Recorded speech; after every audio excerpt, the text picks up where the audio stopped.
And we're back. It's another Obsolete Men podcast. My name's Sean Besner. I'm here with Sephera Giron. How are you doing? I'm doing fantastic. And what did we just watch? We just watched some crazy Italian movie called Demons. Yeah, Lamberto's Demons. Lamberto Bava, 1985, made a film called Demons, and we just sat through it. Produced by Dario Argento. It's one of those weird Italian films that has a million sequels, and yet none of them are technically sequels, and it has a million degrees of separation for a lot of people, so we're going to gloss over that a little bit while talking about the couple of plot holes that you can drive trucks through, and then... or helicopters. Or helicopters. And then we'll talk about some other stuff. So, welcome to the show. Hopefully you heard our first one, and if not, go check that out. And this is our second show, so here we go. Demons.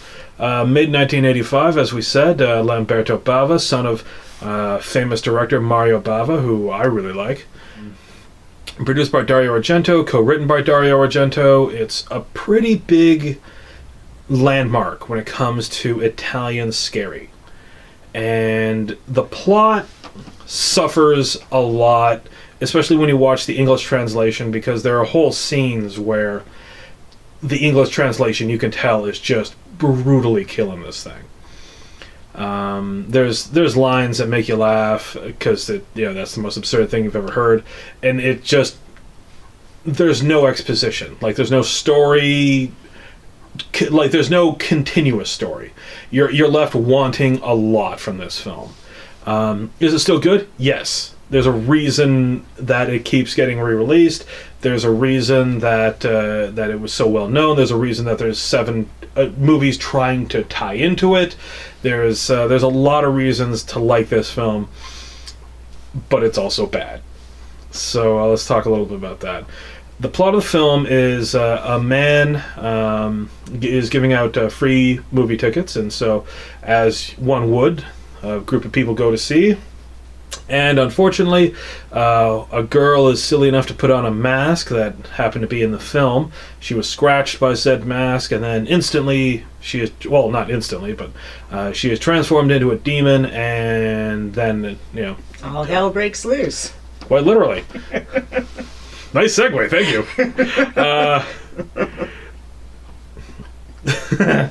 And unfortunately, that's the whole plot. There's not much else to this. There's a movie within the movie that really had more story, and that thing had no story. We don't know why why this was done. We don't know the end game. We don't know what kind of sinister organization put this together. All we know was demons. Now, the major plot hole with this is, what if nobody put on the mask? Would the movie have transformed people? But it was the cut that was the catalyst. So it was clearly the mask. What if no one put it on? Were they just randomly handing out tickets to people and then just crossing their fingers that some asshole would put on the mask and be like, ha ha ha, we got them? That's the major plot hole with this film. Well, it's even deeper than that, because by the time you get to the end, and hey, spoilers, the movie's only 40 years old. 30. It came out in 1985. Yeah, okay. I'm not 40 yet. We say 30. 30 years old.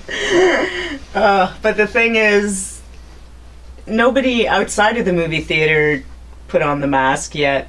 By the time the movie was over, it looked like the whole world had been transformed. Well, it was the blind man that made it outside the theater. Oh, right. And then he scratched the cops scratched people, and then they took over the city. Or at least that cross-section of it. But talking about that, and before I forget it, okay, so the cops scratched the blind man. Who attacked the helicopter, the people in the helicopter that crashed through the building? Because, I mean, sure, infection on the ground, I can totally believe that. Those guys were in a helicopter. Who the hell attacked them? And how did it fall through the roof? Like it crashed because, the helicopter operator had his... I wasn't convinced it actually crashed, though. It looked like it dropped like a stone, yes. It just seemed like it had landed on the roof, and then the roof wasn't strong enough to hold it, and then it fell through, but... That's really the way it looked. Why? There was a lot of questions specifically was there around that like a scene. demon angel from the sky coming down to the roof? I don't know. I don't know. Okay, let's stay on point, because if we get Too much segued, speculation. we're never going to get to the end of this. I have a feeling all the keys to this movie lie within the fact that all the Italian people actually know what the movie's about, and they're laughing at us people who don't speak Italian trying to figure it out. I think that might be the case, especially with how savagely edited the film has been overseas. In the UK, there's a scene cut out, and it's specifically the scene where the punks spill the cocaine, and the razor blade, and they're scraping the cocaine off the young girl's breast, and that scene has been removed from the UK. Even today, as far as I know, in the 2000 Blu-ray edit, I had read on moviecensorship.com that it's still out, as opposed to the German version and the version that we have. Yeah, I saw this movie when it came out in 1985 in the theater, and I have absolutely no idea if that scene was in the movie or not. Because that was a time of lots of B-movie crazy in my world. I watched, like I do now, just endless B-movies. So I don't know if that scene was in the theater or not in Canada in 1985, but it still made no sense then either. So I don't think over the years that any plot illumination has happened in the dialogue. I doubt it. The weird thing about that level of censorship, though, like with how gory the film is, like with the blood splatter, with the head peeling, with everything, like the demon ripping out of the girl's back, it's a violent film. The one piece of censorship is a breast. Well, yeah. That Shows you is how uptight our society is. well, Europe, oddly enough. Europe, more censorship than North America for this film. That's an odd one. Specifically just this, and I guess it's the cocaine. I don't know. I'm trying to figure out if it's the razor blade, the cocaine.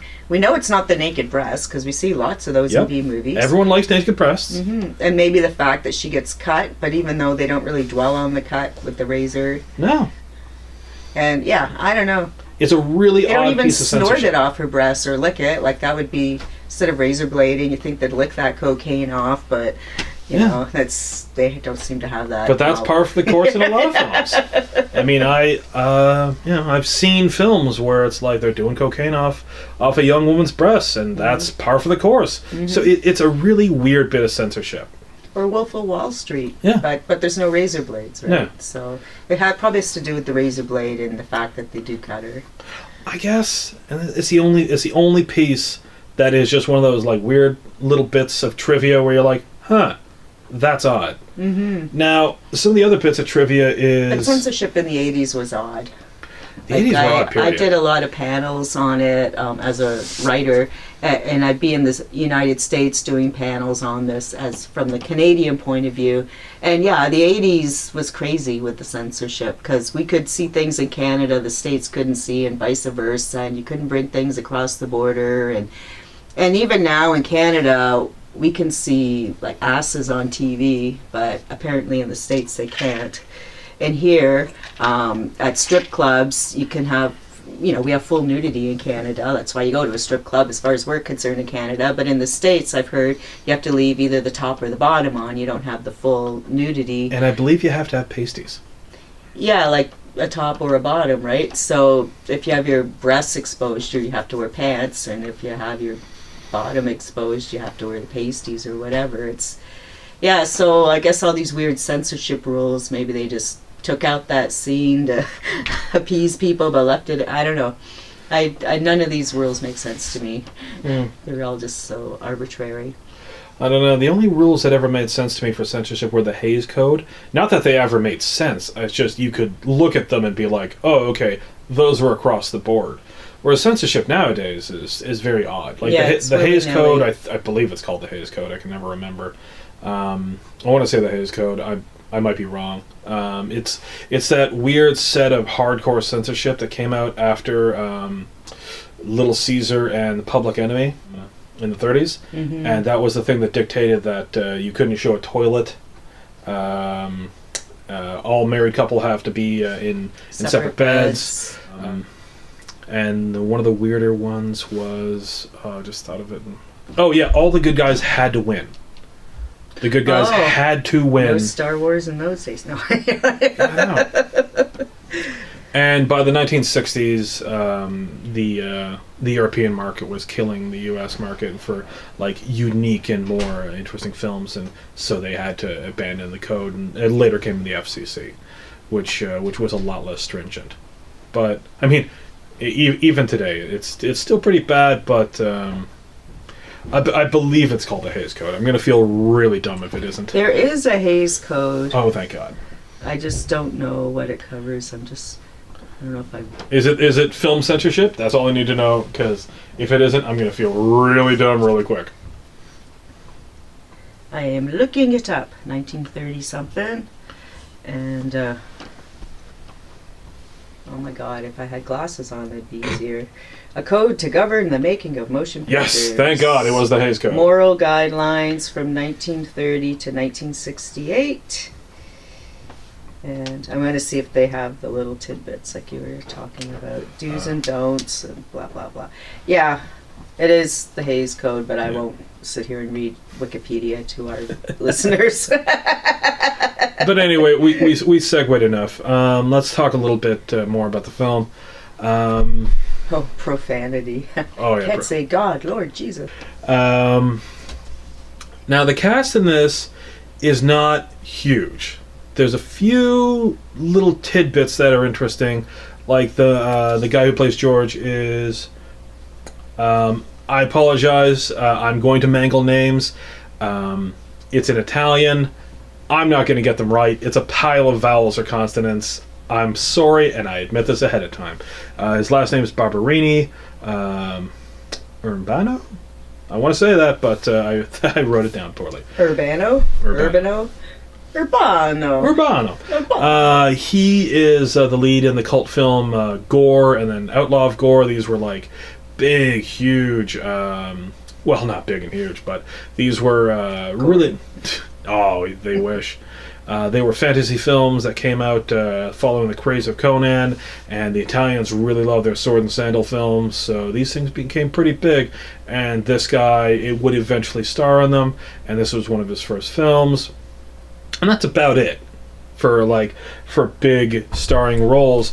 But it's the weird 6 degrees of separation. Like the masked man in this film is Sovari. I didn't bother writing down his first name because I'm going to mispronounce it. But he eventually became the director of Cemetery Men, which is an amazing film. And he also directed Stage Fright. Now, Cemetery Man, speaking of it real quick, is technically the 7th sequel to this film. It's called Demons 95 because most of the sequels to this film are not actually sequels. The only films that are actually considered sequels are Demons 2 because that's an actual sequel to this film, and Church, which is technically the 4th sequel to this film. But it was the 5th film in the order. It is very confusing, and the Italians have a very bad history of doing this. They did mention something about a church in this movie, so maybe that's how they tie in that other movie called Church. Does they mention a church in Demons? So. Cemeteries will be their cathedrals, and your cities will be your tombs. Yeah, which has nothing to do with churches. Well, yeah, cathedrals, churches. Close enough. But it's interesting when you have the Italian horror scene around this time because everyone's working with everyone's helping each other, and it's not even nepotism. It's a weird sense of community that I really love. And you find that with independent film, you find that with B films, exploitations. Oh, yeah, like the Trauma Team, or here in Canada, there's a little network of people that worked together for about 10 years doing a bunch of B movies, and No, I love that hardcore sense of community, and the Italians very much have that, and it's really what helps make these films. Because you have like really big special effects guys coming in to help. As you can tell with this film, it's just nice. It's nice because it's a solid sense of community. Everyone's always working. You never have to worry about like, I don't have enough money this month. Oh, I'll just work on so-and-so's film. I don't have enough this. I'll just work on this. and everyone's always working, and I really, really like that. That's what really cements like Italian horror around this time period, from like 1960 to about 1987, I'll say. I love that time period for Italian and French filming, because these guys are making amazing films. Amazing. The cinematography, the direction. This film, it had a camera. I'm almost positive of that. I think it had lighting. I can attest to it. Yeah, because they had lights in their eyes at some point. Yep. And then you'd go back and they'd be normal. There was color, but not the vivid reds you're used to seeing in an Italian horror movie. So you're kind of joking about it partway through. But yeah, that's one thing, like, if we're getting to the picking apart of the movie part. It's like, there's slime. They had no slime continuity. Like when things are pussing and oozing and coming out, it's like 1 minute it's bright red, then it's like yucky tomato soup red, but then it's like some kind of blue, but then it's turquoise, but then it's purple, but then it's even orange to match her lipstick when you were. But the first time someone pukes or spews or whatever, it's bright green. I was like, yeah, bright green. But then all these other colors happen, and I don't know if that was how it's always been or it's something they did for this cut. I don't remember. This was done by Synapse, and they really cleaned it up. Mm-hmm. But I don't think that had to do with it. Mm-hmm. Like, I think it's just how it was shot. Mm-hmm. There's a lot of editing errors in this. And we don't know why they're pussing anything even once. No. Let alone endlessly.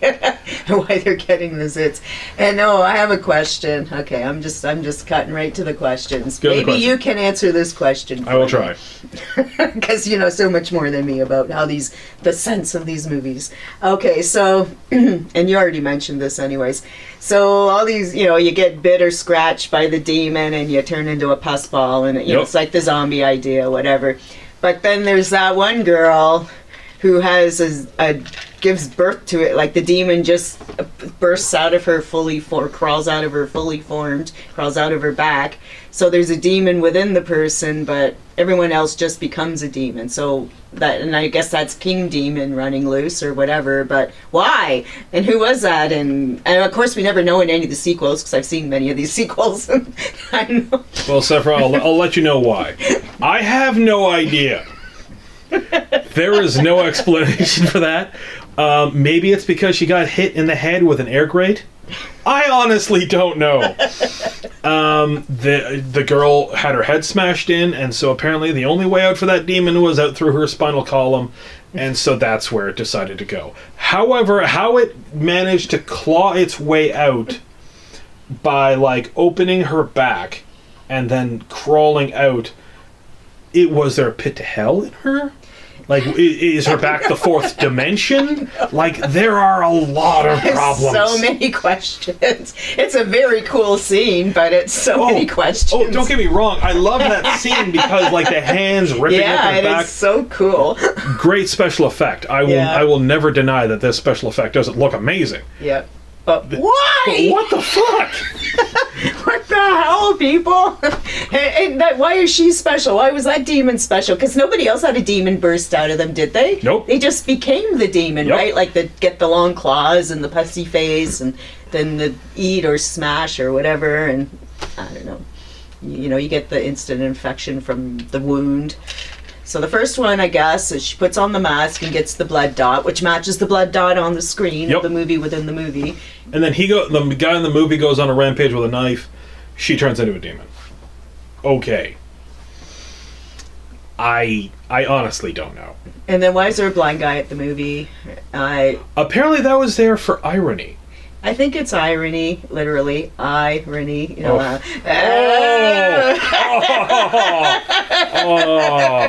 And we got canceled.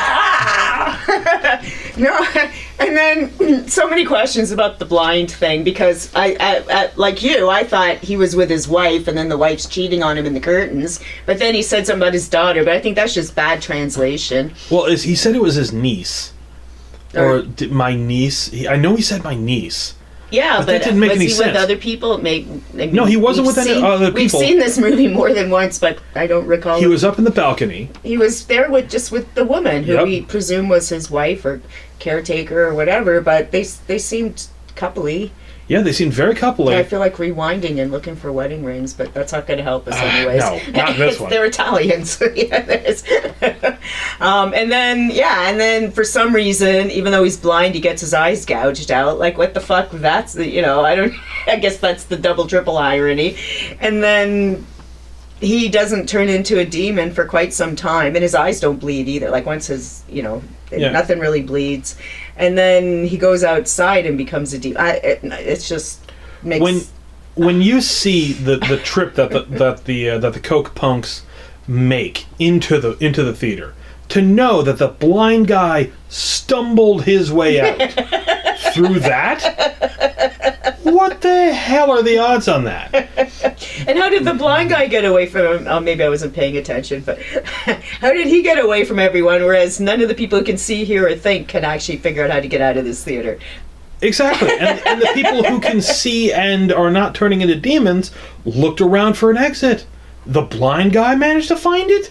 Yeah, and then the seeing people, like, block off their own exit for no reason. Then they hear a noise, but instead of thinking it's just more demons coming, suddenly, for some reason, they're being rescued, though no one said they were being rescued. So then they rip away all the things they just blocked off, and I don't believe for a minute all those people lifted all those seats anyways. Neither do I. But they weren't even fueled by cocaine like those other people. The only thing I can agree with when they thought they were getting rescued was there was a gunshot, so there must be some new people in the place because no one had a gun yet. And they figured they were being rescued. That's the only thing that I'll give that scene. Because it was like, oh my god, there's a gunshot, we're being rescued. And then they tear down the barrier, and then, of course, demons pop out. But the editing in that scene was so bad because the pimp, who was just attacking the Coke punks down below, then pops out basically instantaneously through the barricade. Like, so he murdered 4 people down below, like mere moments, like seconds, according to this edit. Seconds earlier, managed to sprint up the stairs, climb through half the barricade, and then pop up. Like, just seconds later. I know demons are powerful and impressive, but I think that's just bad editing. And I think demons wouldn't actually have to go through all that stress. They would have just flown up over the balcony like a real demon, don't you think? I mean, so. I know a couple did kind of climb up or something, but I think if I was a demon, I'm not crawling through a bunch of fucking chairs. I'm crawling up the balcony rope, yeah. Or even scrambling up the curtains, like. But I know. These were dumb demons. Dumb demons and dumb humans. And like, I don't understand the helicopter. I don't. I know we keep talking about it, but it's just like, you don't even hear it coming. You don't hear the thing landing on the roof. You don't hear like the groaning and creaking of, oh, there's a big machine that's coming through the roof. Yeah, and then nobody dies or... Oh, it just hurts. It hurts really badly. Now, I'll give random helicopter failure.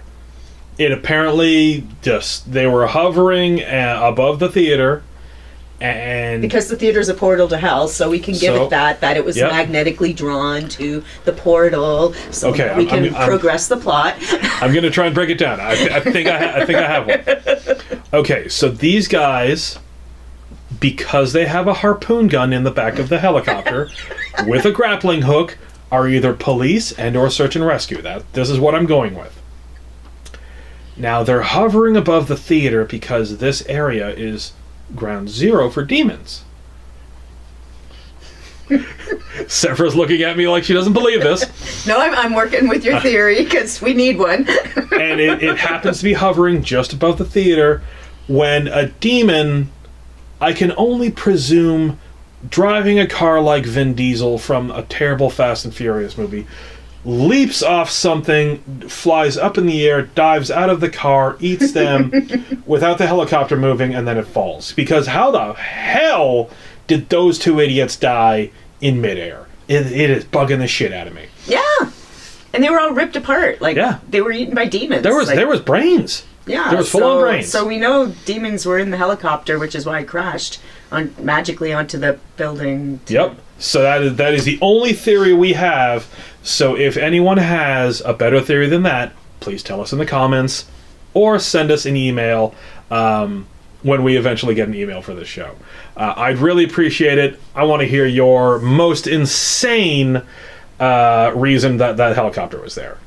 I want an even more insane one than the bullshit one I just gave. God sent the helicopter. The two pilots had to sacrifice their lives. God is your pilot, or whatever that sailing is. Jesus is my co-pilot. Yeah. He just does not pay for gas. Other than that... Oh, they did say take the wheel. They just didn't say Jesus take the wheel, because Jesus was already up in the helicopter. The sequels are good. Demon 2, it even has the pimp in it again. But this time, he's a workout instructor, and he's in a leotard. That's a thing. Just live with it. That's Just live the with 80s still, right? Is it pink? I know I saw that movie, Dude, it too. is like bright red, if I remember correctly. I remember some. It is brutal. I haven't seen it since it came out either. That guy is packed into that outfit. It's sort of like the new romper phase. But I really love the music in this film because it's got Motley Crue, Rick Springfield, Billy Idol. I'm not sure. Well, I guess they do White Wedding because they're doing coke. But yeah, works for me. Accept, Saxon, like it's a good soundtrack. It has one of the guys from Goblins in it, who of course travel with Dario Argento everywhere he goes to basically just score his life and make everything around him terrifying. So I mean, the soundtrack is great, especially for a 1985 gory, scary movie. You can't go better than this soundtrack, unless there's Motorhead in it, but that's not the movie's fault. Lemmy might have been busy. It's Lemmy. He had stuff to do in the 80s. So, but that's about it for Demons. I mean, aside from like trying to figure out where the girl got scratched at the end when she turns into a demon, but that's about it. And I know you're thinking like, wow, that's not much of a plot. That's because there's no plot. It's just a bunch of people, scary thing, this happens, that's it. And the thing is, because I am so old, when that movie came out, it actually was very unique for its time. The whole movie within the movie horror thing, and being trapped in the movie theater, and all these kind of tropes weren't as overused as they are now, because obviously it was 30 years ago, and this was one of the first kind of movies doing that sort of thing.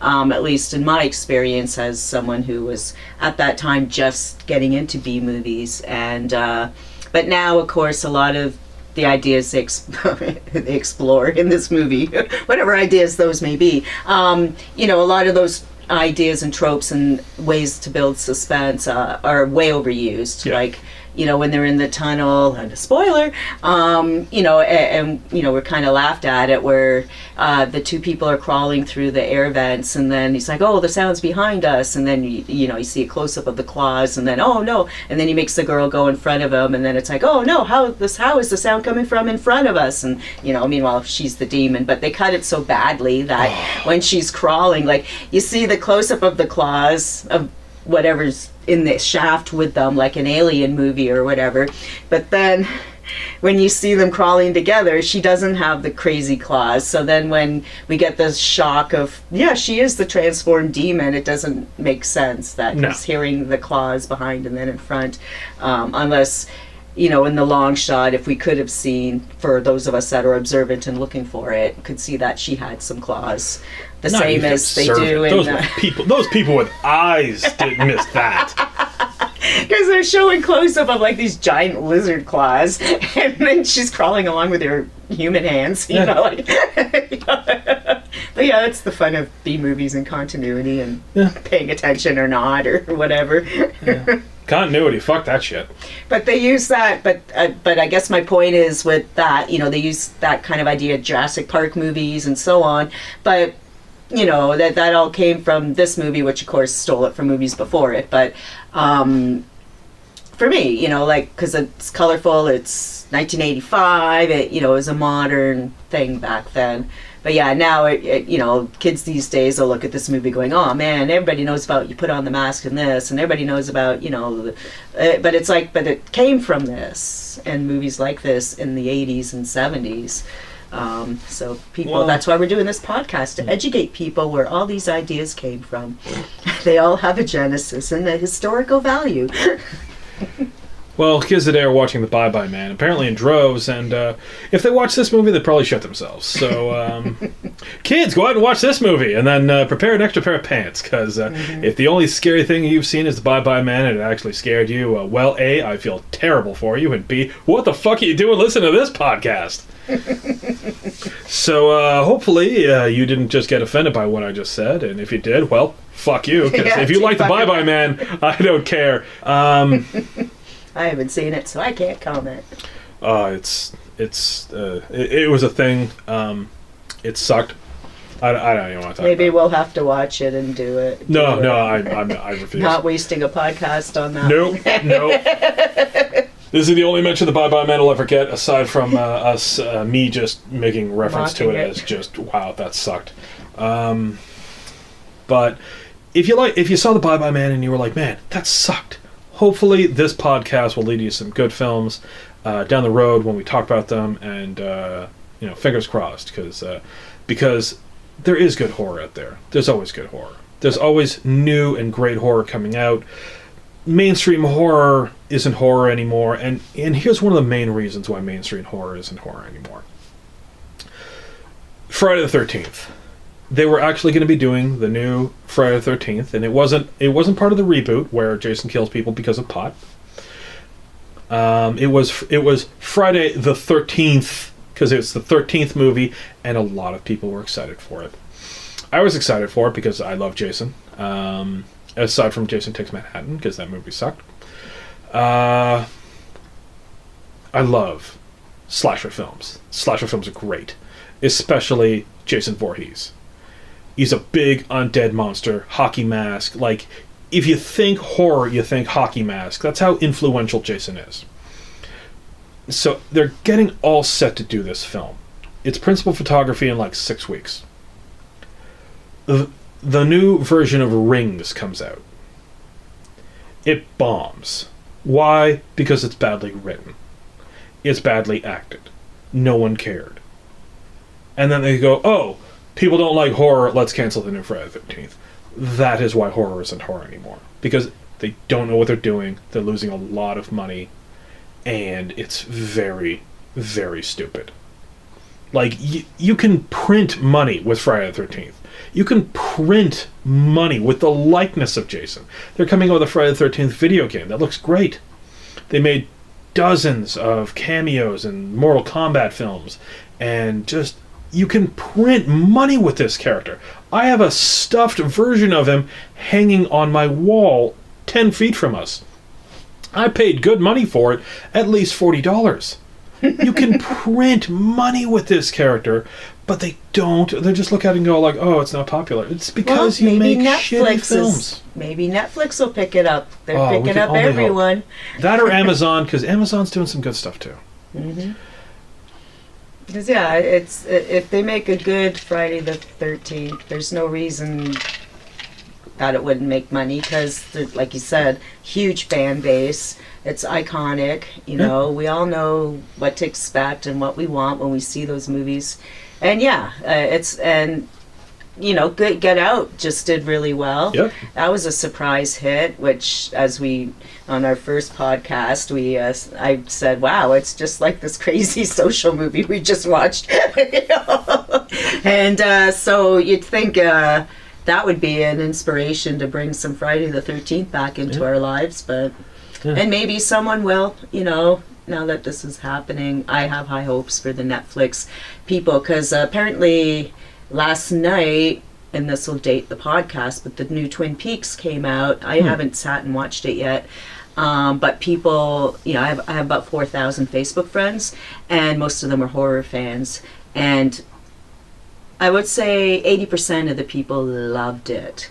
And then about 20% are like, what the fuck? Well, everyone's going, what the fuck is that? But it's David Lynch, you know.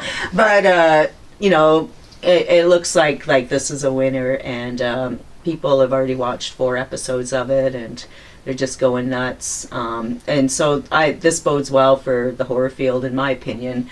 If you consider Twin Peaks horror, which I do, because I don't know, what is it, Bizarro? Is it? I don't even know what you would call it. But, you know, these independent things being done on Netflix and stuff, like, this gives us all a new hope that... Stranger Things. Nice, scary show. Mm-hmm. Really good. Well done. Well written. Well directed. Fantastic. Won a ton of awards. That's how horror is done. Yeah. You don't look at it and be like, well, this might not make money. This movie, that it's not even close to even how this movie goes, didn't make money, so now this movie, you know, too bad they don't do that with some of these other stupid movies that we can all tell you right away are never going to make money. Oh, yeah. What was it that just came out that just bombed? Oh, yeah, Charlie Hunnam's Guy Ritchie's King Arthur. They spent $100 and something million on this thing, made 15 or 13. Apparently, it's really good. Me and my Dorian, my younger son, we keep wanting to see it in 3D. Apparently, it's like the best 3D that's been done in forever, and I'm not sure I believe that because I saw Rogue One and some of those other crazy movies, but apparently, it's terrible. Yeah, apparently it's just unwatchable. And like I said, I have 4,000 Facebook friends, and those who have dared to see it actually really like it, which I'm surprised because some of these people, I know they're hard on movies. It's not like they like everything. Mm. Some of these people they hate everything. It's like, holy fuck, I can't believe King Arthur was actually good, you know. Mm. So yeah, so I guess we have to see it for ourselves and review it on this podcast. Oh, you're gonna make me watch that. Okay. One fun thing I can do with this particular film is I can segue to MST3K, because the main actor who was in Gore was also in Outlaw of Gore, which was covered on MST3K, Mr. Sansator 3000, which is my favorite TV show, second favorite TV show, I'll be honest. The new season of it is again on Netflix, so if you haven't had a chance to watch that, please do. Jonah is a really good host for the new show. If you're trepidatious, if you were just like humming and hawing about it, I highly, highly recommend it. There's a couple of episodes that drag, but as any true Misty knows, there's some drag episodes in the main show. The first 2 seasons were a little rough because they didn't hire Mike yet as a writer, and everything was still, building. And even then, later seasons, there's a couple of episodes where you're like, I'm not watching this because it takes fucking forever. And there's a couple of that in those, but they do Star Crash, and it is so goddamn funny. Is it? It is so well done. The guys are really on point, and there's some serious effort put into the show. Felicia Day, Patton Oswalt. There's tons of cameos. Mark Hamill, Jerry Seinfeld. Like, it's a well packed together show, and the main important thing about this particular show was it was entirely fan funded. I was part of the Kickstarter. I can be proud, and I got my mug over there. It has the hashtag We Brought MST3K back. I'm very happy that it met all my expectations. I set the bar really low for that. I just wanted some episodes. And they did a whole season of it because the fans basically were like, here, take our money. Joel, we trust you. We know what you'll do. And we have faith in you. And he has been thanking us for months, and everything turned out great. So if you've been staying away from the new one, it's on Netflix. Watch it. You're not going to be disappointed. Joel did a great job. Oh, good. Yeah. And one last thing that I want to talk about is a company called Arrow. Arrow did a re-release of this film along with Demons 2. And Arrow's been this little company that's been giving a pseudo-Criterion collection, Criterion treatment of exploitation films. I mean, for some people who love exploitation films and horror, to be able to watch, say, The Stuff, all cleaned up. It's killer yogurt, who cares? But it's a properly restored copy, the sound's optimized, the picture looks great, and it's just this little company doing it, and they do really good pre-releases. These guys are not a sponsor. I'm just talking about them because, I mean, today my copy of Wolf Guy comes out. It's an old Sonny Chiba film where he's a cop who's also a werewolf. I can hardly wait. I'm checking the mail as soon as this thing's done. And so that really dates it. But this company is doing a really, really good job. So if you see this company on the side of your film, and it's just a little arrow, it says arrow, naturally, you're going to be happy. You're going to be really happy with these guys. I was a little cautious picking up cleaned up copies, because sometimes, like with what happened with Buffy got cleaned up, and it got its aspect ratio changed, and they tried to update some of the special effects, like the TV show, not the movie, because fuck the movie. And even Joss Whedon has said, like, I made it for TV. It's supposed to be on TV. It's supposed to be aspect ratio for TV. You guys screwed up. I mean, this thing is restored so badly that there are scenes where Angel and Buffy are walking on the beach, and it's supposed to be just before dawn, but the filter's been taken off, so it's broad daylight. Why is an angel bursting into flames? There's other whole scenes where, like, filters are removed, and they didn't bother to check. There's a scene where Faith and Buffy are fighting on a rooftop, and since the aspect ratio has been changed, you can see the crew standing off to the left. Oh no! Because the aspect ratio is supposed to be like cut at such a monster degree that the crew is never supposed to be in this shot. Yeah, of course. But you can see the crew, you can see the set. Like, that's how you restore something just abysmally. And there is, like, now YouTube pages devoted to just pointing out how bad this thing is. Because the Buffy fans are hardcore fans, and they're not happy about it. Because they want a nice, cleaned up, restored copy. I mean, hey, who wouldn't? Yeah. I mean, my copies are beat up. So, I mean, that's just disrespectful. So I was really worried when I started to see a company do this because of situations like that. And sometimes you lose soundtracks, which is why collectors still have VHS. It's why I still have VHS. And you don't always get what you want. But Arrow so far has been really doing a good job, and I want to give those guys kudos. And if you're looking for films, and you're looking for like old exploitation, like The Stuff, Wolf Guy, I think they did a version of Return of the Living Dead. They just did Madhouse, Bird with the Crystal Plumage, Blood and Black Lace. All of these cleaned up, restored, or given to us for the first time. And these guys are doing such a good job. Like, Blood and Black Lace was out of print for years. Bird with the Crystal Plumage, as far as I know, out of print for years, because I haven't been able to get a copy of it, but that doesn't mean anything.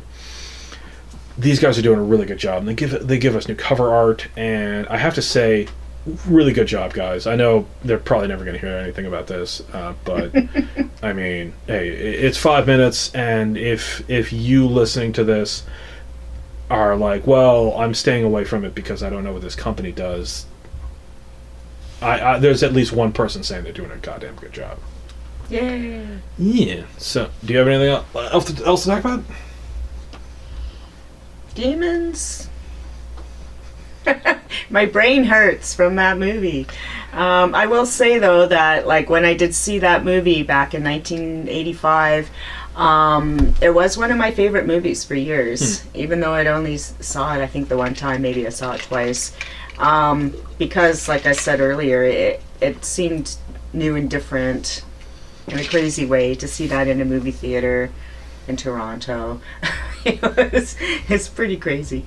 I can't remember if it was in a mainstream release or a B-movie festival or how I saw it, but I really liked it, and it really actually influenced my own personal writing for a while. I did write a screenplay kind of related to it. I called Cinema with an S. It was never done, of course, but I when I shopped the screenplay around a little bit back in the 80s, a couple of B-movie people said they liked it, but then never went anywhere. So if anyone's interested in my cinema script, I'll have to dig it up. But I'm moving like over the next couple of weeks, so I'll find it again because I have to pack. The idea of, and I think what intrigued me was putting on the mask, and then there was also just like the movie within the movie. And I liked how the girl fell through the screen. You don't know if it's the movie screaming or the girl screaming, then the girl falls through the movie thing, which is done to death in horror movies.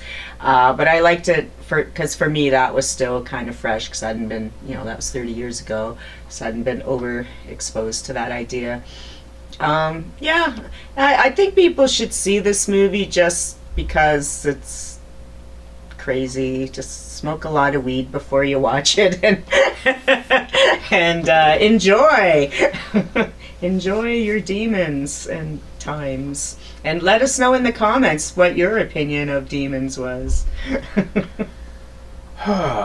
Well, Demons, good movie, yeah. Great movie, not so almost. It's almost great if the damn thing made sense. Yeah, but okay, here's my challenge. Actually, I'm going to have to ask my friend Lisa Minetti, because she speaks Italian and English, and she's a horror writer. So I'm going to make her watch this movie and see if they're having fun with us in the English. If they're really, if it actually does make sense and there are some deep thoughts in Italian that just didn't make it over to English. All right, well, fingers crossed. Maybe After 30 years, we'll get the secret. Maybe that's why there's 7 sequels to this movie. Because in Italian, it's amazing. Where in English, they're like, meh. Where it's like a Shogun Assassin, where they just took a bunch of other films, edited together, and gave it to us. Yeah, really. You never know. And maybe there's some missing scenes that tied the whole thing together, as happens. Apparently, this is a defined edit. Yep. There's no Nope. outtakes, no. Oh, I'm pretty sure there's some outtakes, but no entire chunks of. So, we didn't have time to put this whole thing of exposition in that actually tells you what's happening and why there's that master demon crawling out of the girl, but everyone else is a sub demon, and why they drew in the helicopter, and yeah. I still think the helicopter's symbolic for angels of some sort, because you have to have the angels and the demons. And I thought that at the time, too. And I know it's a huge stretch, very huge stretch, but that's what we do best in B-movies is stretch, right? Because we have to kind of validate why we're enjoying these things, and that they have reasons to be watched. They're teaching us morality lessons. Well, Sephera's doing cinematic yoga here, trying to justify this thing. But I like it. I own it. I'm an unabashed fan of Demons. As am I. Yeah, it's a great soundtrack, great poster, great cover. It's just a good film. Watch with your friends or alone if you really want to get scared, or if you're one of those people that's like, no, that scares me. Well, this movie might. Or at least it might gross you the hell out. And if you got a girlfriend who's skittish, you show her this. Hey, free hugs. Mm-hmm. World needs more free hugs. Yep. So hopefully you'll hear from us next time in our next podcast, where we're not sure what we'll be doing yet because we picked these movies at random. But if you like what you heard, hopefully you stick around, and hopefully we'll see you on down the road. Yep. See you soon. Bye-bye.